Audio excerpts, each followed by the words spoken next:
जब एक लोग ने महाराज जी से पूछा कि हम अपने मन को कठिन स्थिति में कैसे संभालें, तो सुनिए महाराज जी ने क्या कहा। महाराज जी, अपने मन को किसी भी कठिन स्थिति में शांत कैसे रखा जा सकता है, कृपया मार्गदर्शन। विवेक, जो बुद्धि पर भी शासन कर सकता है उसका नाम विवेक है।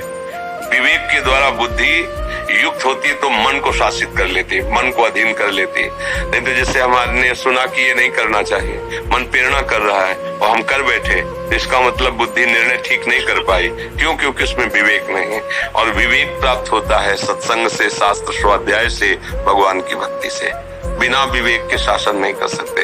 मन बहुत बड़ा तूफान है, वो जब अपने रंग में आता है तो किसी को नहीं बख्शता है, वो करवा ही बैठता है जो उसे करवाना होता है। अगर उस पर कोई शासन कर सकता है तो भगवान का कृपा पात्र, जो भजन, शास्त्र स्वाध्याय, सत्संग, पवित्र आचरण, उसमें विवेक हुआ, विचार के द्वारा काट दिया। ऐसा ऐसा ऐसा अंदर ही विचार आया और बाहरी किसी सहयोग की जरूरत नहीं, और शांत हो गया। अगर विवेक नहीं तो फिर सीधा आक्रमण मन का होता है, और मन जो जलन पैदा करता है उसको सह पाना बहुत कठिन होता है। बाहर का आप डंडा बर्दाश्त कर सकते हैं, मन का डंडा नहीं। वो जब मारता है तो बड़े बड़े पहलवानों को व्याकुल कर देता है, और मन को जो दबा सके उसका नाम विवेक है, बुद्धि नहीं। विवेकवती बुद्धि मन को शासन में ले लेती है।